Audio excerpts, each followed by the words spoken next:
예, 세 번째로 교회가 어떤 교회 특징을 가지고 있는가? 오늘은 섬김의 공동체다 하는 말씀을 드리고자 합니다.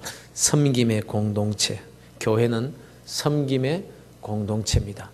그래서 이렇게 하나님께서 사람들을 모아서 교회를 세우시고 섬기도록 부르셨는데 이게 잘 안 되면 교회가 교회답지 못한 것입니다. 그러면 교회가 몸살을 앓게 되고 교회다운 모습을 세상 사람들에게 보이지 못하고 오히려 손가락질을 당하고 부끄러움을 당하고 맛이른 소금과 같이 길가에 버려져서 사람들에게 밟히는 그런 참 이 본질을 다 놓쳐버리고 그만 우리가 오히려 세상 사람들에게 조롱을 받는 그런 공동체가 되어버리고 만다라는 것입니다. 그래서 교회는 섬김의 공동체다. 이것을 꼭 기억을 하시고 우리가 신앙생활을 하고 교회에 다니셔야 된다라는 것입니다.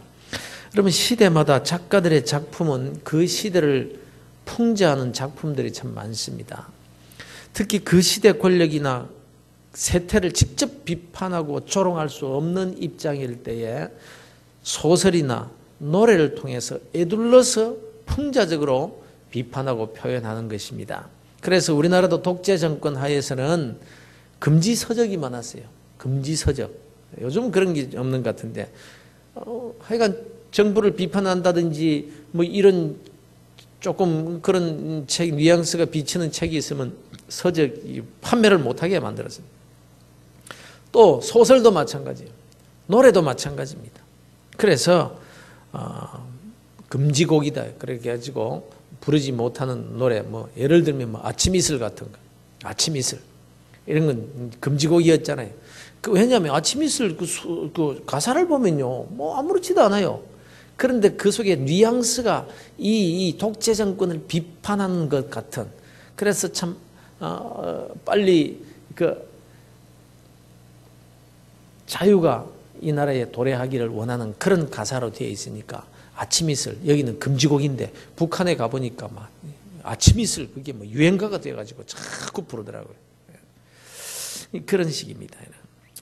그런데 의외로 이런 풍자적인 작품에서 인간 내면에 있는 그 적나라한 모습을 더 잘 표현해 주고 있는 것을 발견하게 됩니다. 예컨대 세르반테스의 돈키호테 같은 그런 작품이 그렇죠.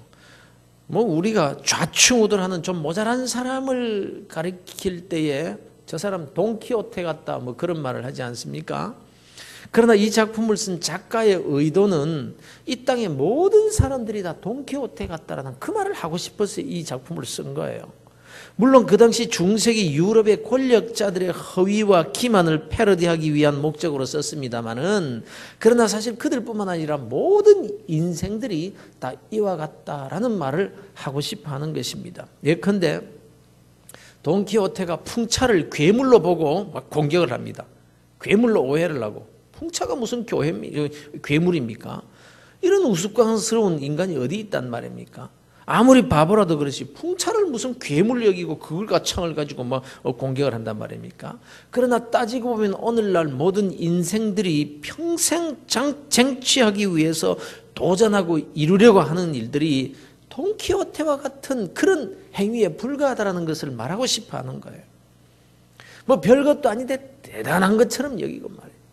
그 안에 행복이 있다고 생각하는 그것이 풍차를 괴물로 보고 공격하고 그것을 이기려고 그것을 빼앗으려고 승리하려고 애를 쓰는 것과 같다는 것입니다. 뚱뚱한 여관집 주인을 공주로 착각하고는 막 구원하는 돈키호테의 모습 속에서 오늘날 인생들이 얻으려고 하는 그 화려함과 부귀영화라는 것의 허구성을 풍자하고 있는 것이고 자기가 타고 다니는 늙은 말을 아주 늙어서 쓸모없는 그 말을 준말하고 생각을 하고는 그렇게 타고 다닙니다. 그 돈키호테의 모습 속에서 어느 날 보니까 건강하다고 큰 소리 치던 내 육체라는 것이 얼마나 보잘것없는 것이며 또 내가 의지했던 그 세상이라는 것들이 세상 그렇게 쟁취하고자 얻고자 했던 것 대단하게 보았던 그것이 마치 행복을 가져다 주는 것도 아닌에도 불구하고 그것을 공주로 착각하고 얻으려고 애를 쓰고 그렇게도 큰 소리 치면서 뭐 이 세상에서 잘난 척하고 열심히 뛰어다니는 것이 마치 준말을 늙은 아무 쓸모없는 말을 준말하고 생각하는 것과 똑같은 그런 인생을 우리가 살아가고 있다라는 것입니다. 예수님의 제자들을 보십시오. 누가복음 22장에 보면 예수님께서 십자가를 지실 준비를 하고 계실 그 즈음에 누가 크냐? 이거 가지고 막 싸웁니다. 누가 크냐? 본문에 보면 야고보와 요한이 예수님의 좌우편에, 예수님께서 높은 자리에 앉으실 때에, 왕위에 오르실 그때에 우리 형제를 좌우편에 앉혀 주십시오, 이런 부탁을 합니다. 그런데 이 장면을 마태복음에서는 야고보와 요한의 어머니가 예수님께 부탁하는 것으로 되어 있습니다. 내 아들 하나는 우편에, 내 또 다른 아들은 좌편에 그렇게 앉아 주십시오, 이렇게 부탁하는 것으로 되어 있습니다. 그러고 보면 성경에도요, 그 당시에도 치맛바람이 있었다는 증거입니다. 그때나 이제나 치맛바람은 여전한 것 같습니다. 인간이 사는 세상에는 꼭 같은 것 같아요.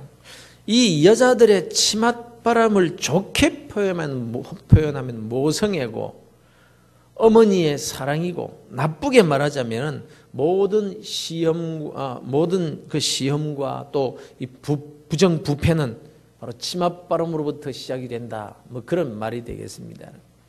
그러니 여기 이 제자들 사이에서 벌어지고 있는 일들이 오늘날 인생들의 모습을 그대로 대변하고 있는 것이다라는 것입니다. 서로 높아지려고 합니다. 치맛바람이 불고 은밀히 찾아가서 로비를 합니다. 야고보와 요한과 그 어머니, 이 사람들이 오늘날 청문회에 불려 나와 앉아있는 그 사람들이고, 불법 로비로 부당한 이득을 취하고 법정에 불려다니는 그 사람들이고, 많은 사람들에게 비난을 받고 있는 자들을 상징하고 있는 거예요. 그렇다면 이들을 비난하고 비판하고 있는 일반 국민들은 문제가 없는 걸까요? 장관이나 국회의원이나 공직자들의 비리를 들어서 신랄하게 비판하며 그들을 몰아붙이는 그 사람들은 정의의 사람들이고 깨끗한 사람들일까요? 그럴지도 모르죠. 드러난 부정이 없으니까, 부패가 없으니까, 법에 저촉받을 만한 잘못을 하지 않았으니까. 그러나 말입니다, 정말 깨끗해서 그렇고 정직해서 그렇고 의로운 사람에서 그럴까요? 오히려 더 입에 침을 튀기면서 그들을 비판하는 그 사람들은요, 그가 장관이 아니니까, 국회의원이 못 되었으니까, 높은 공직에 오르지 못했기 때문이지, 그런 사람은 그 자리에 있었다면 도야 청청한 것이 아니라 더 할 거려. 여러분, 우리가 너무나 많이 보고 있지 않습니까? 비판 세력들, 정말 국민들의 속을 시원하게 해줄 정도로 권력가들의 잘못을 도마 위에 올려놓고는 마음껏 두들겨 패주던 그 사람들, 그 사람을 그 자리에 세웠더니 그 나물에 그 밥이 돼. 오히려 더 하더라. 이거 우리가 경험하고 있는 바 아닙니까? 나는요, 마찬가지라는 거죠. 하여간 이 우리나라의 청문회, 이거 역사가 오래되지도 않았음에도 불구하고 그 자리에 세워놓고 다 벗겨보니까 떼꾸정물이 줄줄 흐르는 거예요. 그 누구 할 것 없이. 그러니 하나님의 심판대 앞에서 벌어지는 그 청문회를 생각해 보십시오. 거기는 속일 수도 없습니다. 적당히 넘어갈 수도 없는 그 심판대 앞에 우리 모두가 다 서게 될 것입니다. 아무튼 야고보와 요한을 제외한 이 나머지 제자들을 보십시오. 치맛바람을 일으키고 또 함께 동고동락했던 그 동료가 자기들만 더 높아지려고 예수님께 특별히 부탁하는 모습을 본 나머지 제자들의 모습을 이렇게 기록하고 있습니다. 10 제자가 듣고 야고보와 요한에 대하여 어떻게 했다요? 화를 냈다요. 화를 냈다. 왜 화를 냈을까요? 마태복음을 보면요, 마태복음에는 야고보와 요한의 어머니가 예수님께 부탁을 하잖아요. 그러면 나머지 10 제자가 야고보와 요한의 어머니한테 화를 내야 될 거 아닙니까? 그런데 10 제자가 역시 야고보와 요한에게 화를 내는 것으로 되어 있습니다. 여러분, 엄마들 좀 잘 기억하십시오. 내 자식 너무 끼고 돌면요, 내 자식 친구들에게 미움받습니다. 적당히 하셔야지 너무 야고보와 요한의 어머니처럼 노골적으로 나오면요, 내 자식의 유익이 아니라 오히려 자식 망치는 수가 있으니까 여러분, 자식을 위해서 우리가 어떻게 될지 잘 지혜롭게 생각해야 될 필요가 있습니다. 아무튼 보십시오. 야고보와 요한은 권력 추구형이고 출세지향적인 사람이라고 합시다. 그러면 나머지 제자들은 안 그렇습니까? 화를 내고 있으니까 그 사람들은 정의로운 사람들일까요? 기회가 없어서 못 그랬을 뿐이고 치맛바람 일으켜줄 어머니가 없어서일 뿐이지 똑같은 마음을 가지고 있었다는 거예요. 그 화를 낸다는 그것을 증명하는 거예요. 누가 더 나은가는 도토리 키재기입니다. 그래서 주님께서 흥분하는 그 제자들을 다 불러놓고서는 이렇게 말씀하십니다. 이 말씀은 오늘날 저와 여러분에게 주시는 계시의 말씀인 것을 기억하셔야 됩니다. 너희 중에 누구든지 크고자 하는 자는 너희를 섬기는 자가 되고 너희 중에 누구든지 으뜸이 되고자 하는 자는 모든 사람의 종이 되어야 하리라. 하나님의 말씀입니다.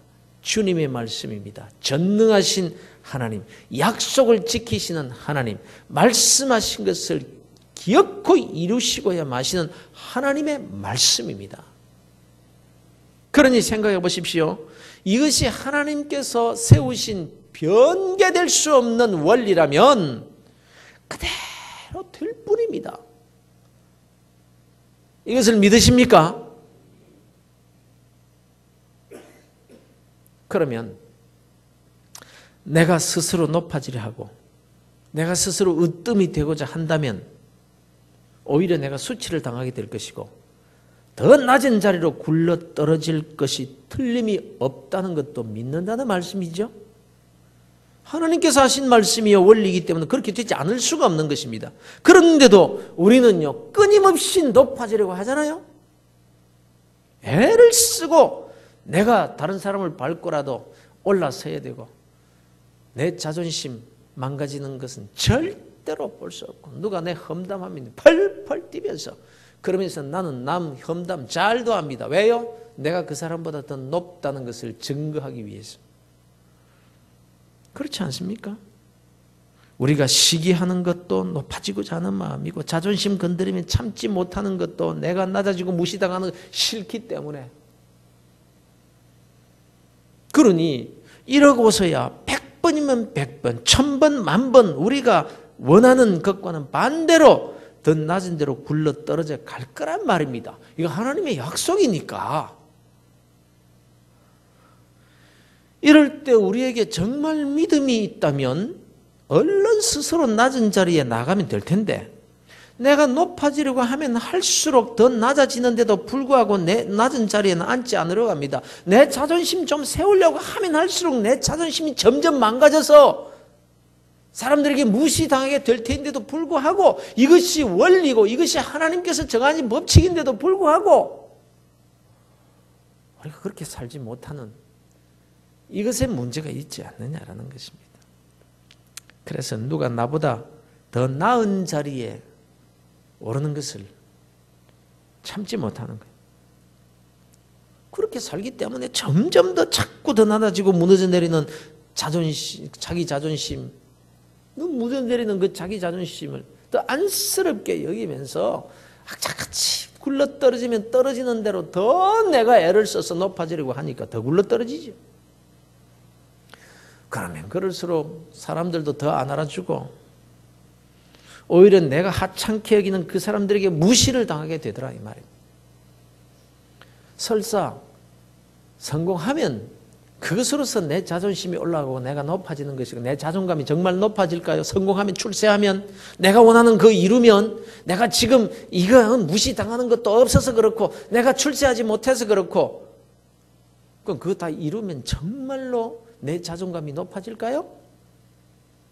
정말 그럴까요? 절대 그럴 수 없습니다. 창조주 하나님께서 세우신 삶의 원리가 따로 있기 때문에 그것으로 절대 안 됩니다. 여러분 노벨상 작가 해밍웨이는 모든 부와 명예를 다 가진 사람 중에 한 사람입니다. 해밍웨이 여러분 아시죠? 해밍웨이가 얼마나 대단한 사람이었는지 제가 사진 몇 장을 보여드리겠습니다. 한 10여 년 전에 제가 갔다 와서 이런 데 보여드린 적이 있는데 한 번 더 보시길 바랍니다. 참 미국의 최남단 플로리다주의 끝에서 42개의 섬을 연결해서 놓은 다리가 있습니다. 이 다리 길이만 장장 160km입니다. 그 끝에 맨 마지막에 가면은 키웨스트라는 섬이 있습니다. 키웨스트.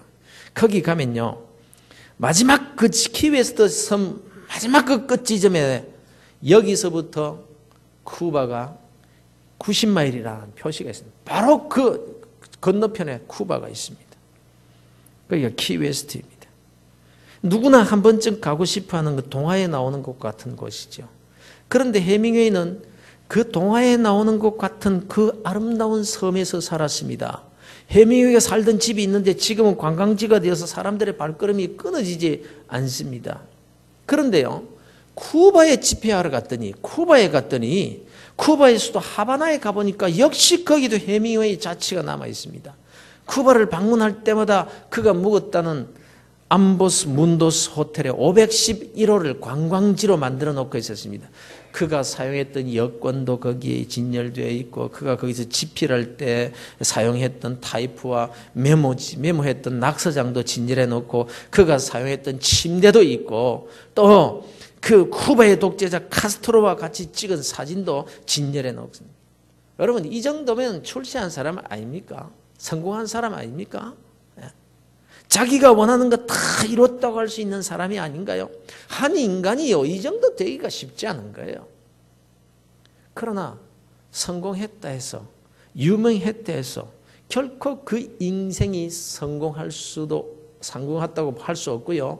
그가 자기가 원하는 것, 사람들에게 우러러 보일 만큼 그렇게 출세하고 성공한 사람이라고 자기 자존감이 다 높아져 있을까? 천만의 말씀입니다. 해밍웨이는 불행한 사람이었습니다. 그의 화려함 뒤에 그를 불행하게 했던 어두운 그림자가 있었습니다. 그의 가정생활은 행복하지 않았습니다. 그를 흠모한 여자들은 많았었겠지만 그의 참된 반려자는 없었습니다. 그래서 그는 4번 결혼했고, 아름답다는 그 섬 키웨스트에서 살았고, 쿠바의 호텔에서 당대의 세계적인 권력자 카스트로와 친분을 과시하면서 살았지만 그는 심한 우울증에 견디지 못하고 엽총으로 스스로 자살해버리고 맙니다. 61세 때. 그러면 그 인생을 성공적인 인생이라고 할 수 있었겠습니까? 사람들에게 추앙을 받고 세계적으로 유명한 자리에 올랐던 사람이지만 자기의 자존감은 한없이 망가져서 견딜 수 없어요. 마지막 그의 일기장에 기록된 글이 이렇습니다. 나는 필라멘트가 끊긴 텅 빈 전구처럼 공허하다. 그가 마지막 남긴 말입니다. 세계적인 작가가 마지막 남긴 말. 나는 필라멘트가 끊긴 텅 빈 전구처럼 공허한 사람이다. 그리고는 자살해서 죽었어요. 여러분, 아무리 부와 명예와 권세를 가진다고 할지라도요, 그것을 다른 사람을 섬기는 일에 사용하지 않고 혼자만 끌어안고 사는 결과는 비참한 것입니다. 왜냐하면 그것이 삶의 원리이기 때문에, 하나님께서 정하신 법칙이기 때문에 아무리 사람들이 그를 높이고 내가 스스로 명예를 취하고 성공해서 출세해서 내 한껏 자존감을 올리고 싶어 하지만 하나님이 올려주시지 아니하시고 오히려 땅바닥에 끌어내려버리시기 때문에 필라멘트가 끊어진 전구처럼 공허한 사람이 되고 마는 것입니다. 여러분, 하나님이 살아계시기 때문에 그렇습니다. 역사를 주관하시는 하나님이 지금도 인생의 생사 화복까지 손에 쥐고 움직이고 계시기 때문에 절대로 이 원리를 떠난 사람은 단 한 사람도 없는 거예요. 진수성찬, 여러분, 좀 진귀한 음식을 가득 차려놓은 그런 밥상 앞에 앉으면 행복할까요? 입맛이 있을까요? 그것으로 되는 것이 아니라는 것입니다. 여러분, 만약 해밍웨이가 남을 위해 헌신하고 섬기는 삶을 살았다면 그 인생은 달라졌을 것입니다. 왜냐하면 하나님이 그를 높이시고 하나님이 그에게 지각에 뛰어난 하나님의 평강으로 은혜를 주셨을 것이기 때문에 그렇습니다. 그래서 세상 사람들이 참 불행하게 보이는 그 사람이 자존감이 높아서 하나님 앞에서 감사하면서 펄펄 뛰면서 행복한 사람 같아 보이는 그 사람에게 오히려 복음을 전하고 주 안에서 평강을 얻게 되는 원리를 설명해 주는 그런 모습들을 가진 사람들이 얼마나 많더냐라는 것입니다. 우리를 예수님의 좌우편에 앉혀주세요라고 부탁하는 제자들에게 주님께서 말씀하시기를 인자가 온 것은 섬김을 받으려 함이 아니라 도리어 섬기려 하고 자기 목숨을 많은 사람들의 대속물로 주려 함이니라 이렇게 말씀하시는 이게 무슨 말입니까? 내 좌우편에 앉는다라는 뜻이 뭔지 아냐? 내 좌우편에 앉는다라는 뜻은 섬기는 자리에 앉는다라는 뜻이란다. 이 말씀을 하고 계신 거예요. 예수님께서 다락방에서 제자들의 발을 씻겨주신다면 이렇게 말씀하시죠. 내가 주와 또는 선생이 되어 너희 발을 씻었으니 너희도 서로 발을 씻어주는 것이 옳으니라. 내가 너희에게 행한 것 같이 너희도 행하게 하려 하여 본을 보였노라. 그러니까 주님께서 우리가 세상에서 어떻게 살지에 대해서 가르쳐 주시면서 한결같이 강조해 주시는 말씀이 뭔가 하면 섬기며 살아라 이 말이에요. 섬기며 살아라. 이게 잘 안 돼요. 어느 모임에서도 회의를 딱 해보면 압니다. 나보다 남을 낫게 여기는 마음으로 섬기는 삶을 살기가 그렇게 힘들어요. 우리 주일학생들 모임에도요, 회의를 해보면 알아요. 다 큰 어른들도 회의를 해보면 알아요. 쉽지 않습니다. 우리가 죄인이기 때문에 그렇습니다. 주님은 한결같이 우리를 공동체인 교회로 부르시고 너희들 섬겨라 이렇게 말씀하시는데도 그것이 왜 그렇게 안 되는지, 여기에 우리의 갈등과 어려움이 있는 것입니다. 그러면 예수 믿으면 당하고만 살아야 되는가? 손해보기만 해야 되는가? 노예처럼 종처럼 굽실거리면서 살기만 해야 되는가? 그럼 내 인생은 어디에 있는 건가? 그래서 이렇게 쉽지가 않은 거예요. 당장의 섬김은요, 고난입니다. 참아야 합니다. 당해야 하고 손해봐야 되고 자존심 망가져야 되는 거예요. 이렇게 종처럼 굽실거리면 곧바로 하나님께서 끌어올려 자존심도 살려주시고 지위도 높여주시고 높은 자리에 앉혀주시면 하지요. 당장 눈에 보이는데 못할 것 있어요. 오늘 그렇게 굽실거리는데 내일 올라가는데 왜 못해요? 국회의원 선거 때 보십시오. 아이고, 그 귀하신 분들이 코가 땅에 닿도록 인사하고 얼마나 다정스럽고 겸손하고 마치 머슴 같습니다. 종이요, 노예 같습니다. 선거 때 제 방에 그 사람들 오면요, 아이고, 땅에 그냥 엎드려가지고 종도 그런 종이 없습니다. 제가 무슨 말하면 하나님 앞에 선 것 같이 이해합니다. 어떻게 그럴 수 있을까? 당장 며칠 후에 나타나거든요. 얼마나 숙이느냐에 따라서 표수가 달라지거든요. 우리 그리스도인들의 섬김이라는 것이 효과가 이렇게 나타난다면 하지요. 누가 못하겠어요? 그런데 당장 이런 열매가 보이지 않으니까 조금 하다가 거의 다 실망하고 포기하는 거예요. 그러나 보십시오. 두 제자가 예수님의 좌우편에 앉게 해달라고 부탁을 할 때 예수님께서 내가 마시는 잔을 너희가 마실 수 있으면 내가 받는 세례를 너희가 받을 수 있겠느냐 이렇게 물으니까 이 두 제자가 예, 그럴 수 있습니다. 자신 있게 말합니다. 야고보와 요한이 오해를 하고 있는 거예요. 예수님이 왕위에 오르셔서 마시는 그 잔이라는 것이 영광의 잔, 파티에서 손을 높이 들어서 브라보 외치면서 사는 그런 잔이야. 누가 싫다고 하겠나 말이에요.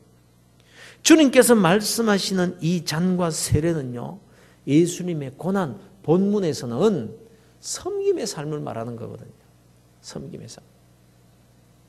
너희들이 너희가 구하는 것을 잘 모르는구나. 내 좌우편에 앉으면 나와 함께 너희들 섬기는 삶을 살아야 되는 거야. 나와 같이 그런 섬김의 삶을 살 수 있겠느냐?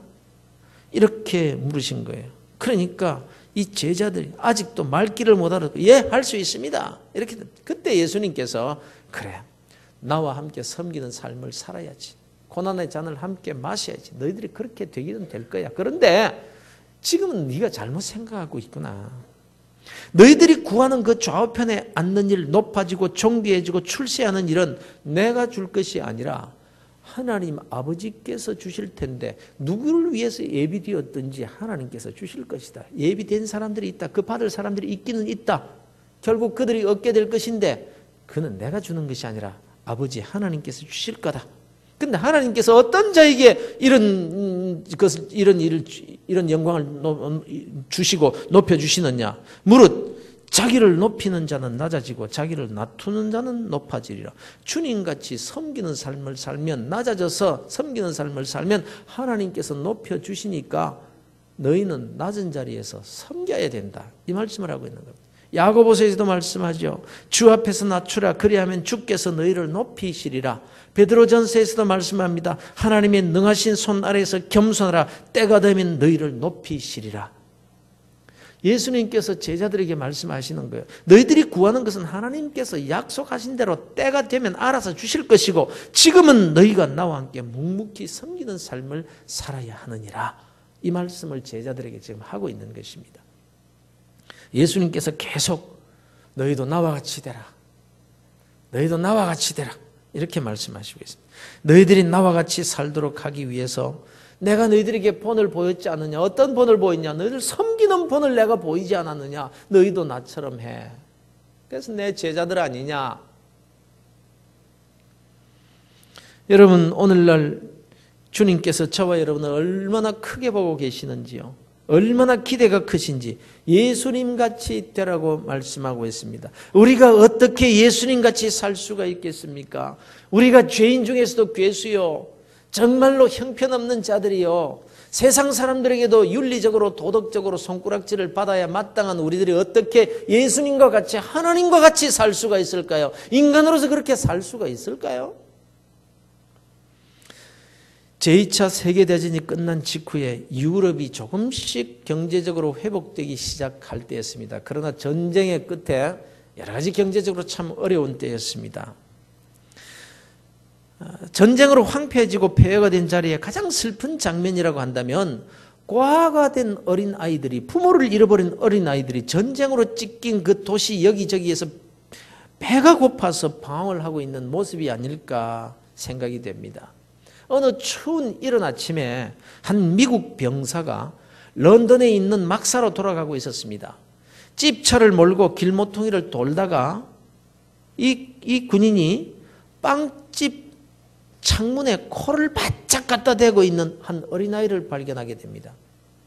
그 안에는 요리사가 도넛을 만들기 위해서 반죽을 하고 있었고 이 굶주린 소녀는 아무 말도 안 한 채 반죽하는 요리사를 그냥 뚫어지게 쳐다보고 서 있습니다.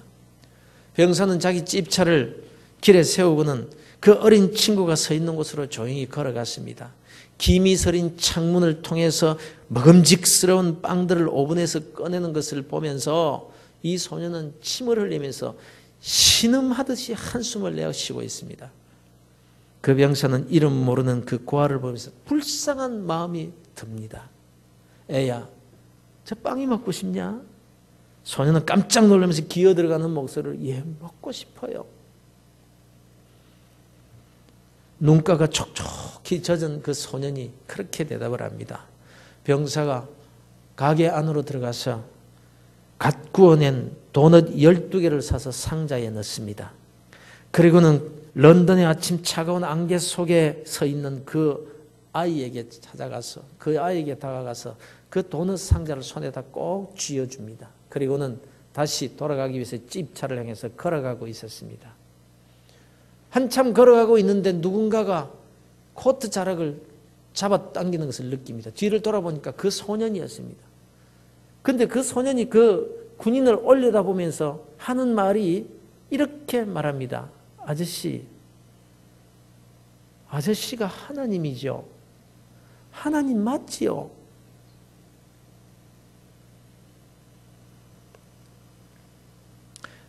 인생이 다른 사람을 섬기며 자기의 것을 나누어 줄 때보다 더 하나님을 닮는 경우는 없습니다. 우리가 우리의 것으로 다른 사람을 섬길 때, 우리가 낮아져서 다른 사람을 섬길 때 우리는 나를 통해서 하나님을 보여주게 되는 것입니다.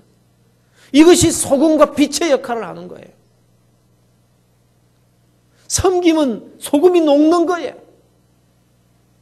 그 아름다운 모습들을 우리가 세상 사람들에게 보여줄 때 우리를 통해서 하나님이 영광을 받으시고 주님의 모습을 우리가 보여주게 되는 거예요.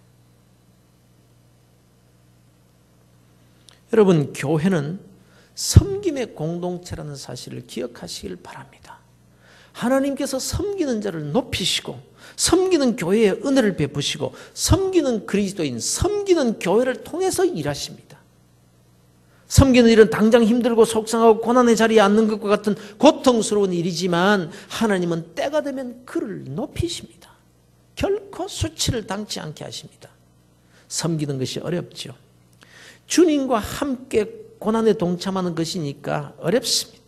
그래서 우리가 신앙의 훈련을 받는다라는 뜻은 바로 섬김의 훈련을 받는다라는 뜻과 같은 것입니다. 신앙이 성숙된 사람이라는 뜻은 그만큼 섬김의 훈련이 잘 되었다는 의미입니다. 나보다 남을 낮게 여기는 주님을 그만큼 더 닮았다는 것입니다.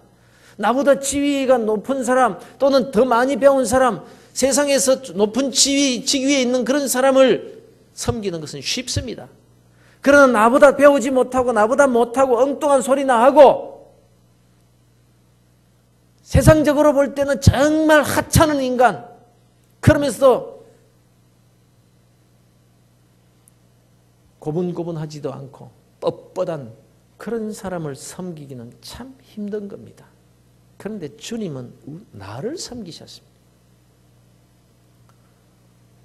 주님은 죄인을 섬깁니다.